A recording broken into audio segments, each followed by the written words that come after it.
Hello বন্ধুরা, সকলকে স্বাগত জানাই আমাদের গল্পের চ্যানেলে। আজকে আমাদের গল্পের চ্যানেলে উপস্থাপনা হলো স্মৃতিশক্তি। চলো বন্ধুরা, দেরি না করে আজকের গল্পটি শুরু করা যাক। আজকের গল্পটি হচ্ছে দারুণ মজাদার। Let's start. স্মৃতিশক্তি। গোপালের প্রখরভাবে স্মৃতিশক্তি ছিল।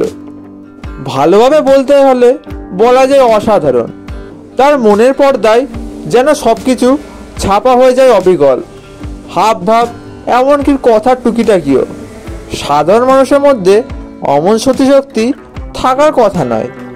একবার নিশ্চিবদিপুরের জমিদার ঘোড়ায় চড়ে যেতে যেতে না পারায় মোড়ে গোপালকে দেখতে পেয়ে জিজ্ঞাসা করেছিলেন, গোপাল, তোমার অসুখ সেরেছে তো?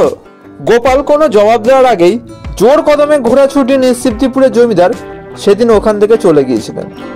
এই ঘটনা 7-8 বছর পরে আবার নপাড়ার মোড়েই গোপালের সঙ্গে নিশ্চিবদিপুরের জমিদারের হঠাৎ দেখা হয়ে গেল। এবার কিন্তু জমিদার পালকি করে যাচ্ছিলেন। ভীষণ গরম পড়েছিল বলে পালকির দরজা খোলাই ছিল।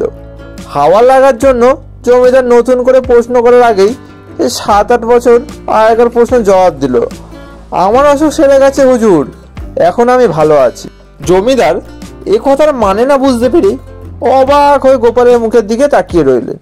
কিছুক্ষণ পরে যখন কথাটার মানে বুঝতে পারলেন, তখন হো হো করে হেসে উঠলে বললেন, ধন্যী গোপাল, তোমার দ্বারা এটা সম্ভব, ঠিক মনে রেখেছো।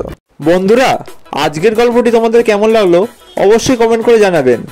আর তোমরা যদি কোনো গল্প শোনাতে চাও সেটাও আমাকে কমেন্ট করে জানাতে পারো। দেখা হচ্ছে পরবর্তী ভিডিওতে। ততক্ষণ ভালো থাকুন, সুস্থ থাকুন, আমার চ্যানেলের সাথে যুক্ত থাকুন। ধন্যবাদ।